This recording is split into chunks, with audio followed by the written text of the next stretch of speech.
Quando se fala em OVNIs extraterrestres, provavelmente muitas pessoas não acreditam. Dizem que é besteira, dão risada de sua cara, mas nunca procuraram saber a verdade. Se você é um desses que não acreditam, espera só até conhecer esse caso.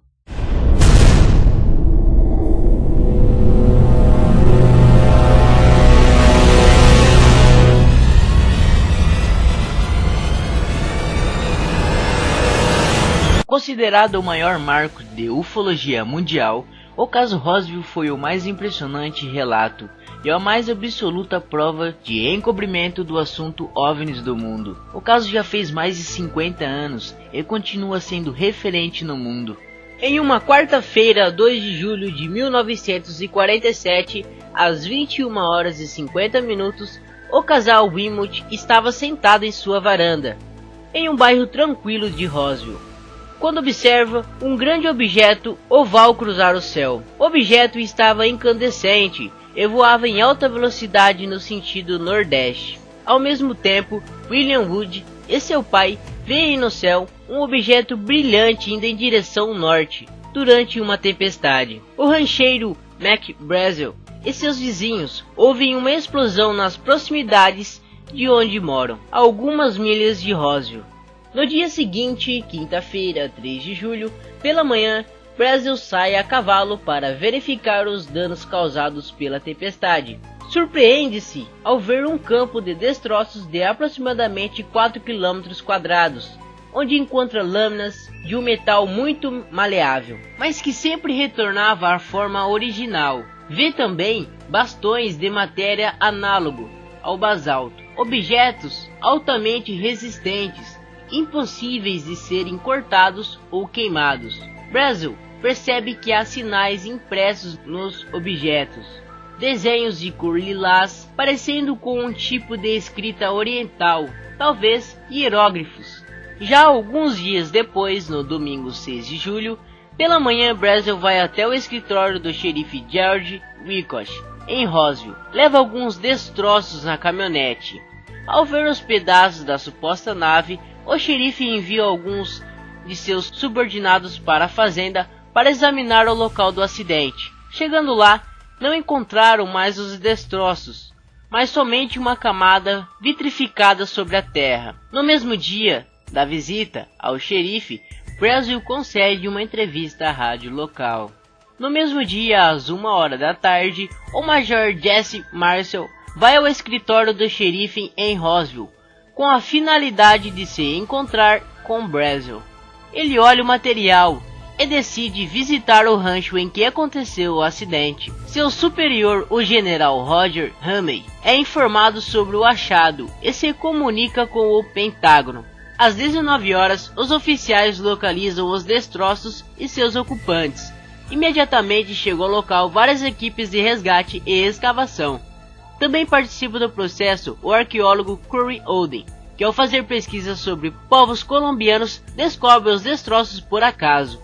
Na segunda-feira, 7 de julho, pessoas das proximidades encontram objetos pelo chão, como pequenos bastões de 1 centímetro, com gravações parecidas com hieróglifos. Hieróglifos são escritas antigas das civilizações, tais como os egípcios, os maias, beleza? Então ninguém conseguia decifrar as inscrições, muito menos descobrir o tipo de material do que eram feitas as peças.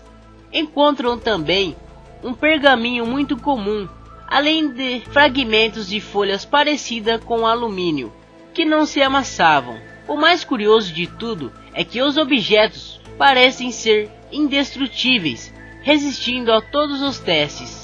Às 9h, o Pentágono ordena o bloqueio de todas as entradas e vias de acesso a Roswell. Os auxiliares do xerife Wilcox cercam o rancho Foster, não deixando ninguém passar. Às 2h da tarde no Pentágono, os generais Kurt Lamy e Hoyt Vandenberg têm uma conversa sobre os UFOs, mas precisamente sobre o acidente de Roswell. Enquanto isso, o general Nathan Tuning, um dos membros do MJ-12, comandante e técnico de informações, muda seus planos e prepara uma viagem para o Novo México. Às 8 horas da noite, grande parte dos destroços já haviam sido recolhidos e examinados. O Major Marcel vai à base, pega alguns pedaços de destroços e leva para casa para mostrar a sua esposa e filhos. Isso não é deste mundo. Quero que vocês se lembrem disso por toda a vida, exclama Marcel. Na terça-feira, 8 de julho, às 6 horas, houve uma reunião particular entre o Coronel Blanchard e Jesse Marcel, que mostra a ele as partes dos destroços achados no rancho Foster. Meia hora mais tarde, acontece uma outra reunião secreta no escritório do Coronel Blanchard, desta vez com a cúpula da Força Aérea. Às 9 horas, o xerife Wolcott procura pelo pai de Dennis, que é seu amigo, e disse: seu filho parece estar em apuros, advertiu. Diga a ele para não declarar nada do que viu na base. Às 9h20, Blanchard resolve lançar um comunicado à imprensa, dizendo: os muitos boatos acerca dos discos voadores ontem se tornaram realidade quando o assessor de imprensa divulgou que o 509 Grupo de Bombeiros da Força Aérea teve a sorte de chegar a possuir um disco. Tudo isso graças à cooperação de um rancheiro local de um xerife. E o relatório do general continua, dizendo: o objeto aterrissou em um rancho perto de Roswell na última semana. Como o rancheiro não tem telefone, guardou o disco até poder informar ao xerife, que por sua vez notificou o Major Jesse Marcel. Imediatamente entramos em ação e o disco foi resgatado do rancho, sendo depois inspecionado na base aérea de Roswell e encaminhado a uma repartição superior. Às 11 horas, o tenente começa a distribuir o comunicado à imprensa. Ele visita as estações KGL e KSWS, depois vai aos jornais locais de Roswell, Daily Record e Morning Dispatch, que publicam no mesmo dia a informação. As emissoras de rádio passam o comunicado para a agência Associated Press, que se encarrega de distribuir a notícia para o mundo. Algumas horas depois, o escritório do xerife Wolcott recebe telefonemas de todas as partes do mundo, como Roma, Londres, Paris, Alemanha, Hong Kong e Tóquio. Porém, este clima de liberdade de expressão não durou muito tempo. Frank Joyce, da emissora KGFL, remete um telex para a agência United Press International UPI e, como resposta, recebe um comunicado de Washington desmentindo o caso. Parte do telex informa o seguinte: atenção, aqui FBI, finalizar relato, repito, finalizar relato, assunto de segurança nacional, aguardar. Logo após isso, Dennis recebe um chamado de sua amiga enfermeira, dizendo: eu preciso falar com você. Você deve fazer um juramento sagrado de nunca mencionar o meu nome, senão eu terei enormes dificuldades. Dennis então promete à enfermeira que jamais diria nada a ninguém. Ela começa a contar tudo o que sabe sobre o caso. 2 médicos pediram a ela para que fizessem apontamentos enquanto executavam uma autópsia provisória. Então, ela desenhou o que tinha visto: uma cabeça com olhos fundos e grandes, pequenos orifícios nasais, boca fina, sem pelos, braços compridos e finos. As mãos tinham 4 dedos cada, que terminavam com orifícios parecidos com ventosas de polvos. Ela também descreve que os seres não tinham cabelos e sua pele era preta. A enfermeira diz ter visto 3 corpos, sendo que estavam muito mutilados, provavelmente por coiotes. Os corpos tinham somente 1,20 m e tinham um terrível mau cheiro. Os médicos chegaram a desligar o sistema de ar-condicionado com medo de que o cheiro se alastrasse por todo o hospital. Mais tarde, A autópsia foi transferida para o hangar de aviões. Ao meio-dia, no aeroporto de Roswell, pousa um avião de Washington, trazendo uma equipe especial de técnicos e fotógrafos. Os destroços do UFO são levados para a base aérea de Patterson, em Ohio, num avião pilotado pelo capitão Oliver Popper Anderson.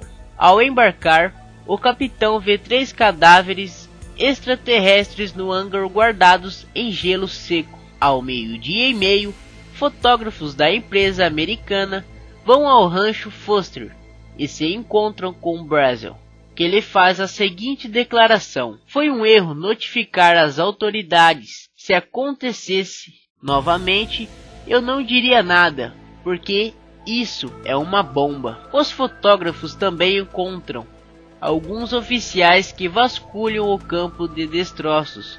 Percebem que ninguém tenta impedi-los de fazer o trabalho. Às 4h30 da tarde, voltam para Roswell, onde o xerife Wilcox lhe comunica que estão proibidos de fazer qualquer manifestação sobre o que viram. Enquanto isso, os militares também deixam o rancho, levando Brazel para Roswell. Chega à base um avião carregado com destroços. Logo após, Marcel levanta voo com os destroços para Fort Worth. Chegando lá, mostra o material para o General Ramey. No rancho Foster, no lugar dos destroços, são colocados pedaços de um balão meteorológico, com um aparelho de orientação pelo radar no chão.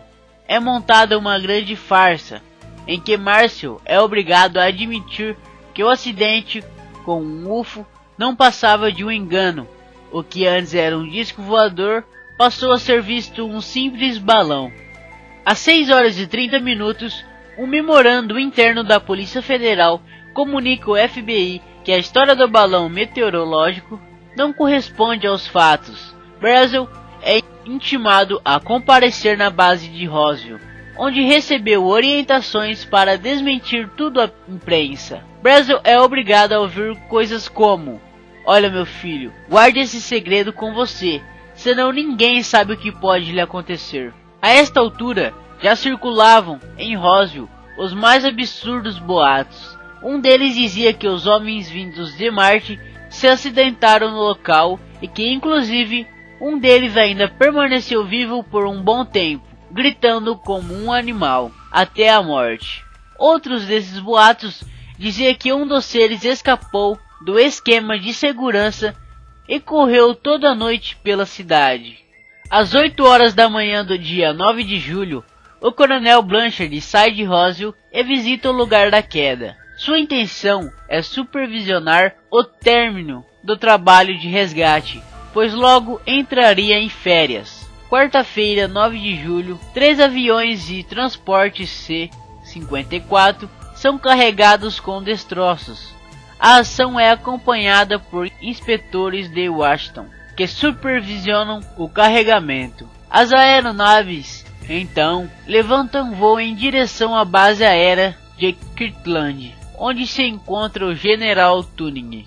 Walt Whitmore e seu repórter Judge Robert tentam ir ao rancho Foster, mas não conseguem devido aos bloqueios dos militares. Curiosos de vários pontos do país, além de muitos repórteres, também tentam sem sucesso chegar ao local. Às 10h, um avião pousa na base de Washington, trazendo um representante oficial do presidente Truman. Em Washington, o presidente recebe o senador Carl White, do Novo México.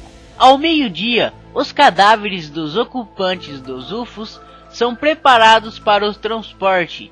Oficiais da base área de Roswell visitam jornais e emissoras de rádio. O objetivo da visita era recolher cópias de um relatório para a imprensa do tenente Alt. Às 2h30, em uma reunião de oficiais, o Ministério da Defesa comunica ao FBI que os discos voadores não são de responsabilidade nem do Exército nem das Forças Armadas. Já na sexta-feira, 11 de julho, tem início a Operação Corretivo Mental em todos os soldados que trabalharam na operação do resgate. são conduzidos em grupos a um pequeno recinto, onde um oficial lhe explica: isto foi uma questão de segurança nacional e está sob a mais severo sigilo. Não falem a ninguém sobre o que aconteceu. Esqueçam tudo o que viram. Alguns dias se passaram e em 15 de julho, Mark Braziel é advertido mais uma vez, mas pode finalmente retornar ao rancho.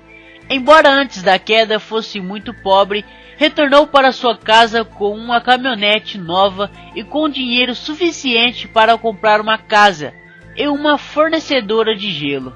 No prazo de um mês, todos os participantes da operação são transferidos para outras bases. Em setembro, o professor Lincoln LaPaz procura determinar a estrutura do objeto acidentado e afirma que os destroços são de uma sonda extraterrestre não tripulada. Em 24 de setembro, o presidente Truman cria uma ultra secreta Operação Majestic 12, com a finalidade de explorar o que aconteceu em Roswell. Já no fim de outubro de 1947, o general Shulgin do Pentágono faz um memorando secreto, incumbindo as Forças Armadas a função de compilar todas as informações existentes sobre os discos voadores. Esta é uma forte evidência de que o governo mentiu quando lhe disse que o objeto acidentado era um balão meteorológico. Setembro de 1949, um parente de Braziel conta num bar que durante os 2 últimos anos a família continuou encontrando vestígios da nave acidentada. No dia seguinte, foi procurado por militares que trataram de confiscar as peças. Já em 1978, o ufólogo e físico nuclear Friedman localiza Jesse Marcel e o entrevista sobre o caso Roswell. O silêncio finalmente estava rompido. Nos 16 anos seguintes, foram editados 5 livros baseados no depoimento de testemunhas do caso. A imprensa pode também se manifestar, de forma de que os jornais e emissoras de rádio e TV não pararam mais de explorar o assunto. Um jornal inglês chamado The Observer publicou matéria com declarações sobre uma nova testemunha do caso Roswell, desconhecida até então. Annie Robbins acompanhou de forma indireta todas as ocorrências do mais famoso incidente ufológicos, ocorrido há mais de 50 anos. Ela era esposa do então sargento Ernest Roberts Robbins, falecido em 2000, que ajudou a resgatar 3 extraterrestres depois que o disco voador em que estavam se acidentou. Um deles ainda estava vivo. Aos 84 anos, Annie conta que nunca desejou que a sua história se tornasse pública. Segundo ela, o marido morreu jurando que os destroços encontrados naquela noite não eram de um mero balão, como alega a Força Aérea Norte-Americana. Ela conta ainda que, na noite do incidente, Robbins recebeu ordens para que comparasse na base militar, de onde só sairia 18 horas depois, contando uma história confusa sobre um disco voador. Quando voltou, estava com um uniforme enrugado e molhado, porque teve que mergulhar num tanque de desinfecção na base. Robbins nunca falou detalhadamente sobre o assunto, e a cada nova investida da família alegava sigilo militar. Das poucas informações que deu, comentou apenas que a nave era semelhante a 2 pratos juntos. Tinha diversas janelas e 3 tripulantes. Anos depois, chegou a desenhá-los. Tinham cabeça protuberantes, olhos grandes e negros, sem nariz ou boca. A pele era marrom. Ele me contou essas coisas com muita frieza e franqueza. Não teria mentido para mim por 56 longos anos, disse sua esposa. Entretanto, Annie só se convenceu da veracidade dos fatos quando visitou o local exato da queda e viu uma mancha no chão, muito parecida com um vidro preto, como se o chão tivesse sido queimado. A última vez que Robbins tocou no assunto com a esposa foi há vários anos, quando assistia a um documentário sobre o tema.